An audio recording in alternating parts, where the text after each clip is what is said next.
Hi friends, my name is Sendil. Welcome to our channel English Space Asaya. Today I am going to teach you very interesting and important topic in English. So எல்லாருக்குமே வந்து English தவறு இல்லாம பேசணும் அப்படிங்கிற ஆசை எல்லாருக்குமே இருக்கும். So I am going to help you to overcome from your mistakes. Okay? So நம்ம சேனல் இன்னும் சப்ஸ்கிரைப் பண்ணாதவங்க சப்ஸ்கிரைப் பண்ணிக்கோங்க. பக்கத்துல இருக்க பெல் ஐகானை கிளிக் பண்ணி வச்சுக்கோங்க. வீடியோக்குள்ள போலாம்.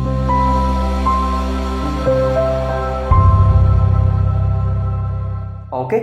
So now I'm going to teach you the common mistakes in English, that is common grammar mistakes in English. Okay, so you have to avoid some mistakes when you are speaking in English. Okay, நம்ம வந்து இங்கிலீஷ்ல பேசும்போது ஒரு சில mistakes வந்து நம்ம வந்து avoid பண்ணணும். ஸோ அதில் வந்து காமனாக நம்ம விடக்கூடிய தவறுகளை நான் உங்களுக்கு சொல்ல போகிறேன். ஓகே, பேச்சு வழக்கில் நம்ம சொல்லிடுவோம், பட் கிராமர் படி அது இன்கரெக்டாக இருக்கும். So you are going to correct those mistakes. Okay, நம்ம தான் சேர்ந்து கரெக்ட் பண்ண போகிறோம். So here I have written 5 sentences. We have to find out the mistakes from these 5 sentences. Okay, எல்லாரும் ரெடியா இருக்கீங்களா? ஓகே, ஸோ எல்லாருமே அமைதியா இருக்கக்கூடாது. நீங்களும் ட்ரை பண்ணுங்க, ஆன்சர் கண்டுபிடிச்சு கமெண்ட்ல போடுங்க. Okay, right, let's start. The first sentence, she can speaks English. She can speaks English. Okay, so அவளால வந்து இங்கிலீஷ் பேச முடியும் அப்படின்னு சொல்லியிருக்கோம். ஸோ கேன் அப்படின்னா முடியும் அப்படின்னு அர்த்தம் எல்லாருக்குமே தெரியும். இங்க ஷீ வந்திருக்கு, அதனால இந்த வேர்போட எஸ் சேர்த்துட்டு இருக்கோம் அப்படின்னு நம்ம நினைப்போம். Okay, so do you think this is a correct sentence? இது கரெக்ட் சென்டென்ஸ் அப்படின்னு நினைக்கிறீங்களா? Okay, so this sentence is incorrect because we have used modal verb here. Can அப்படிங்கிறது வந்து ஒரு modal verb. Can, could, may, might, shall, should, must, இது எல்லாமே வந்து model verbs. இதுக்கு அப்புறமா வரக்கூடிய வேர்போட நம்ம எஸ் சேர்க்க கூடாது. அது எந்த சப்ஜெக்டா இருந்தாலும் பரவாயில்ல, நம்ம எஸ் சேர்க்க மாட்டோம். So we should not use the past form of verb. Past form பயன்படுத்த மாட்டோம், எதுவுமே பண்ணக்கூடாது. ஸோ அந்த ப்ரெசன்ட் ஃபார்ம் அப்படியே போடணும், அவ்வளவுதான். இதுதான் பேசிக்கான ரூல். ஓகே, ஸோ இதே இந்த கேன் வரல அப்படின்னா இந்த சென்டென்ஸ் வந்து கரெக்ட். ஷி ஸ்பீக்ஸ் இங்கிலீஷ்னா அவள் ஆங்கிலம் பேசுகிறாள். ஆங்கிலம் பேச முடியும் அப்படின்னு சொல்லும் போது இந்த மாதிரி வேர்போட எஸ் எல்லாம் சேர்த்து நம்ம சொல்லக்கூடாது. ஸோ ஸ்பீக்ஸ் அப்படிங்கிற அந்த வார்த்தை வந்து இன்கரெக்ட் வேர்ட். அது எப்படி சொல்லணும் அப்படின்னா ஸ்பீக், அவ்வளவுதான். She can speak English. Okay, right. Next, I was born on 1994. I was born அப்படின்னா நான் பிறந்தேன். On 1994, 1994 வருஷம் நான் பிறந்தேன். இதுல என்ன தப்பு இருக்கு? நிறைய பேர் கண்டுபிடிச்சிட்டீங்க, கமெண்ட் ஆன்சர் சொல்லிட்டு இருக்கீங்க. Good. Okay, so here we have used incorrect preposition. So இங்க பாருங்க, on அப்படிங்கிறது ஒரு preposition, உங்களுக்கே தெரியும். So 1994 அப்படிங்கிறது அது ஒரு வருடம். ஆன் வந்து நம்ம எங்க பயன்படுத்தணும் அப்படின்னா கிழமைகளுக்கு முன்னாடி பயன்படுத்தணும். For example, on Monday, on Tuesday, on Wednesday, on Thursday, on Friendship Day, on Christmas Day, okay, on Republic Day. ஒரு நாள் அப்படின்னா you have to use the preposition on. இந்த மாதிரி வருடங்கள், மாதங்கள் இதெல்லாம் வந்துச்சு அப்படின்னா you have to use the preposition in. Okay, so இந்த இடத்துல வந்து ஆன் தான் தப்பு, இந்த இடத்துல நம்ம இன்னு தான் பயன்படுத்தணும். I was born in 1994. So இயர்ஸ்க்கு மட்டும் கிடையாது, மாதங்கள், அதுக்கப்புறம் வந்து வருடங்கள், இது எல்லாத்தையும் நம்ம இன்னுதான் வந்து பயன்படுத்துவோம். Okay, good. Next, I have been studied since 3 hours. Okay, so first of all you have to read this sentence very carefully. Okay, so I have been studied since 3 hours. முதல்ல ஐ ஹாவ் பீன் அப்படின்னு வந்திருக்கு. So I have been அப்படின்னு வந்துட்டாலே அது என்ன tense? Present perfect continuous tense. Been வந்துட்டாலே அது வந்து என்னதான்? பிரசன்ட் பெர்ஃபெக்ட் கண்டினியூஸ் டென்ஸ் தான் ஹாவ் பீன் அப்படின்னா. ஓகே, ஸோ எப்பவுமே வந்து எந்த கண்டினியூஸ் டென்ஸா இருந்தாலும் வேர்போட எஸ் சேர்ப்போம், அதுதான் பேசிக்கான ரூல். ஆனா இங்க பாருங்க ஸ்டடீட் அப்படின்னு இருக்கு. Okay, so this verb is incorrect. Just you have to use the ING form, studying. I have been studying since 3 hours. இப்போவும் இதுல ஒரு மிஸ்டேக் இருக்கு. என்ன அப்படின்னு பாத்தீங்கன்னா we have used incorrect preposition here. So since அப்படிங்கறத நம்ம எங்க பயன்படுத்தணும் அப்படின்னா, so for starting point, for example, since morning, since yesterday, since 2001, since 1998, நம்ம starting pointக்கு தான் you have to use the preposition since. For duration, 3 hours, 2 days, 4 months அப்படின்னு இருக்குன்னு வச்சுக்கோங்களேன், you have to use the preposition for. Read பண்ணி பாருங்க. I have been studying for 3 hours. நான் வந்து 3 மணி நேரமா படிச்சிட்டு இருக்கேன். புரிஞ்சுட்டீங்களா? Okay, good.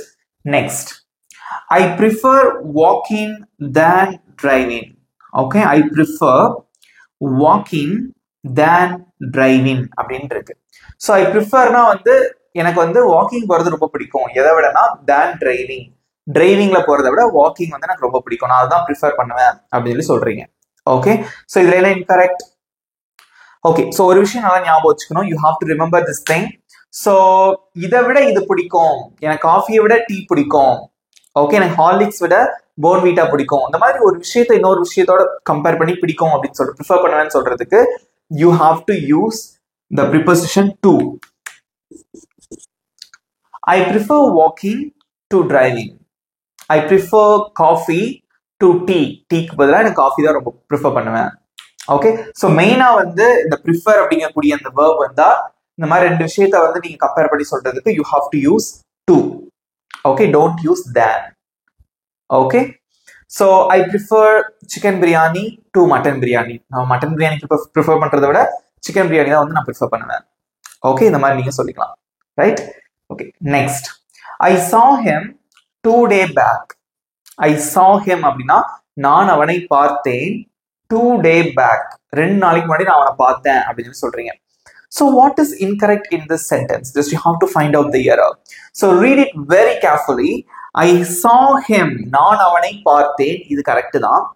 2 day அப்படின்னு இருக்கு. So day இது வந்து ஒரு நாளைக்கு மேல அப்படின்னா plural formல தான் நம்ம சொல்லணும். 2 days இதோட நம்ம எஸ் சேர்க்கணும். Okay, so I saw him 2 days back. இது நிறைய பேர் சொல்லியிருந்தீங்க. But one more mistake is here.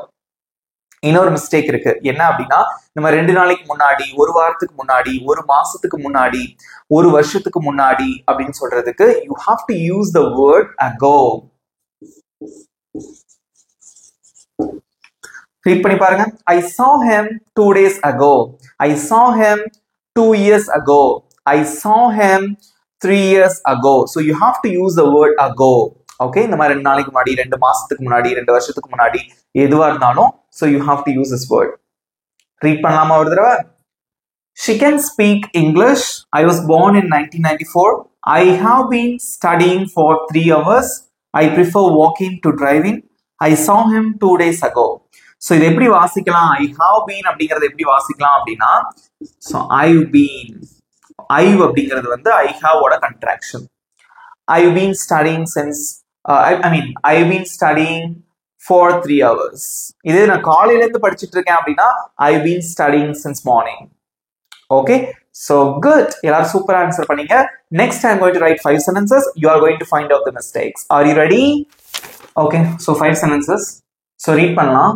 First sentence. The party starts on 7 p.m.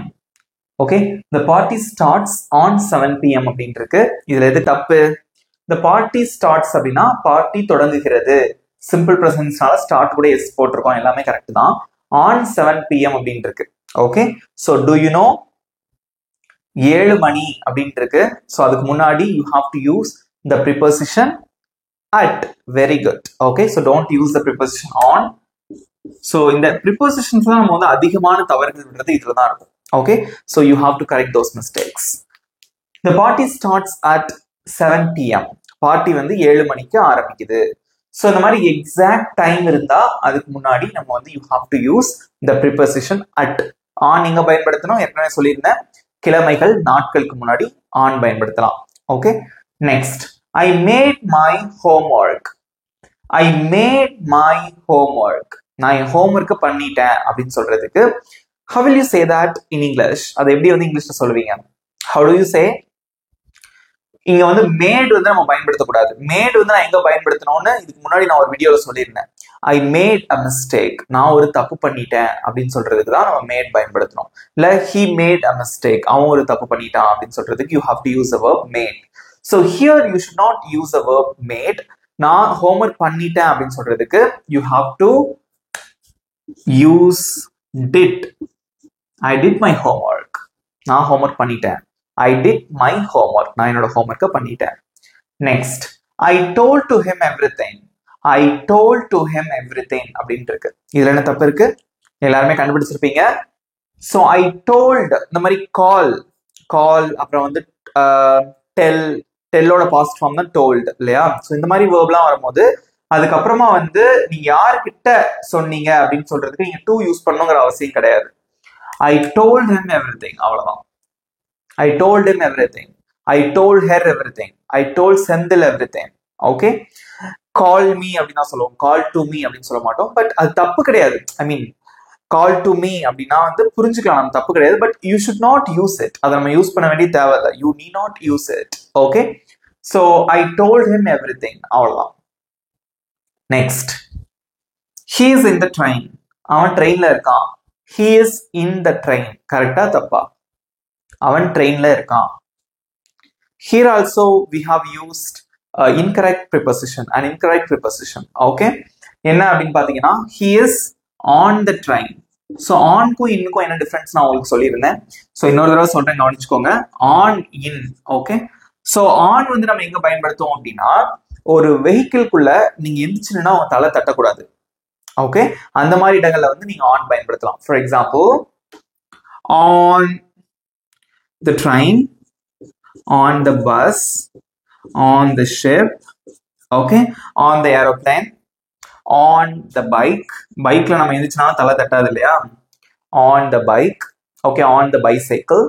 இந்த மாதிரி சொல்லிட்டே போகலாம். ஸோ இன் எங்கெல்லாம் யூஸ் பண்ணணும் அப்படின்னா, எந்திரிச்சுனா தலை தட்டும். So in the car, in the taxi, and in the small boat.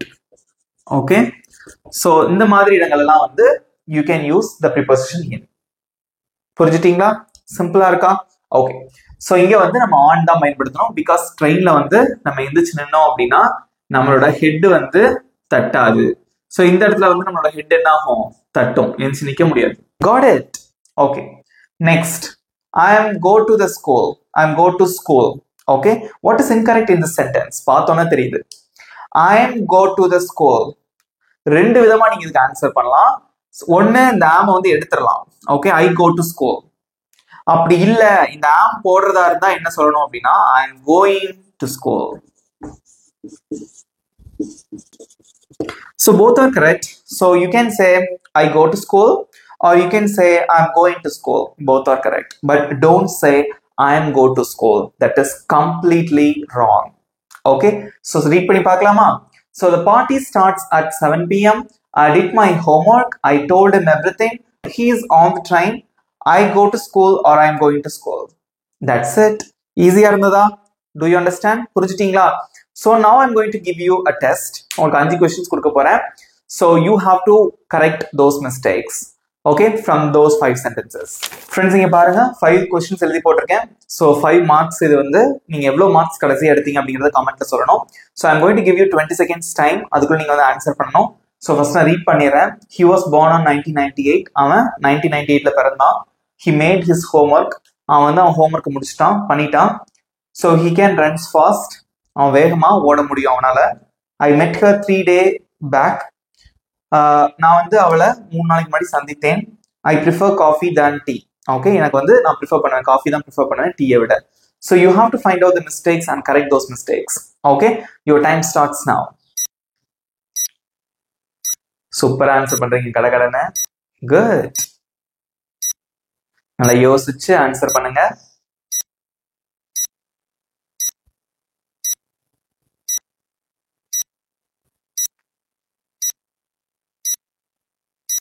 Time's up.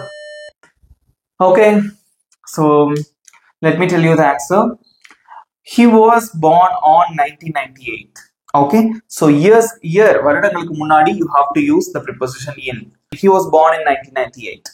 Okay, next, he made his homework. He made his homework. Made use பண்ணலாமா?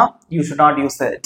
So you have to use did அப்படிங்கக்கூடிய அந்த verb பயன்படுத்தி. Did not do ஓட past form. Okay, நான் பண்ணிட்டேன். I mean அவன் பண்ணிட்டான். He did, அவன் பண்ணிவிட்டான். He did his homework. அவனோட homework அவன் பண்ணிட்டான். Next, he can runs fast. He can runs fast. இங்க model verb வந்திருக்கு.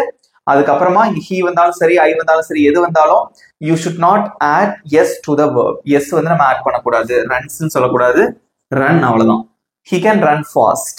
Next, I met her 3 days back. I met her, நான் அவளை சந்தித்தேன். 3 days plural. back அப்படின்னு சொல்லக்கூடாதுன்னு சொல்லியிருந்தேன். அதுக்கு என்ன சொல்லணும்? ago. 3 days ago. Okay. Next, I prefer coffee than tea. So tea விட நான் coffee தான் prefer பண்ணுவேன். So you should not use the word than here. Just you have to use the word to. Okay, to தான் பயன்படுத்தணும். So that's it. So I prefer coffee to tea. Okay. So என் கூட சேர்ந்து read பண்ணுங்க. He was born in 1998. He did his homework. He can run fast. I met her 3 days ago. I prefer coffee to tea. That's it. எல்லாரும் super answer பண்ணீங்க. உங்களோட marks இந்த கமெண்ட்ல சொல்லுங்க. Very good. Okay, இந்த video உங்களுக்கு பிடிச்சிருக்கா? நிறைய விஷயங்கள் கத்துக்கிட்டீங்களா? So you have to avoid these mistakes. நீங்க இங்கிலீஷ்ல பேசும்போது அவாய்ட் பண்ணணும். Okay, at the same time you have to practice பண்ணும்போது தான் அது மறக்காம இருக்கும் உங்களுக்கு. ஓகே, கண்டிப்பா உங்க ஃப்ரெண்ட்ஸ்க்கும் ஷேர் பண்ணுங்க. இந்த வீடியோ உங்களுக்கு பிடிச்சிருந்தா மறக்காம ஒரு லைக் பண்ணிக்கோங்க. வீடியோ எப்படி இருந்தது அப்படிங்கறத மறக்காம கமெண்ட்ல சொல்லணும். ஓகே, நீங்க புரிஞ்சிட்டீங்களா எப்படி இருந்தது அப்படிங்கறத உங்களோட ஃபீட்பேக் கமெண்ட்ல சொல்லுங்க. Okay, so it will help me. Okay okay friends, இப்போ உங்களுக்கான ஹோம்வொர்க். ஓகே ஃப்ரெண்ட்ஸ், ஸோ ஈஸியான ஹோம்வொர்க் தான். I made my homework. நான் என் ஹோம்வொர்க் பண்ணிட்டேன் அப்படின்னு சொல்றதுக்கு ஐ மேட் மை ஹோம்வொர்க் அப்படின்னு சொல்லுவீங்களா? அல்லது இதுல தப்பு இருக்கா அப்படிங்கறத கண்டுபிடிச்சு ஸோ கரெக்ட் பண்ணி உங்களோட ஆன்சர்ஸை வந்து கமெண்ட்ல சொல்லுங்க. ஓகே, இந்த வீடியோவை கண்டிப்பா உங்க நண்பர்களுக்கும் ஷேர் பண்ணிக்கோங்க. ஸோ நம்ம சேனலை சப்ஸ்கிரைப் பண்ணாதவங்க சப்ஸ்கிரைப் பண்ணிக்கோங்க. பக்கத்துல இருக்க பெல் ஐக்கானை கிளிக் பண்ணி வச்சுக்கோங்க. இதே மாதிரி ஒரு சூப்பரான டாபிக்கோட நெக்ஸ்ட் வீடியோ நான் உங்களை மீட் பண்றேன். Thank you friends.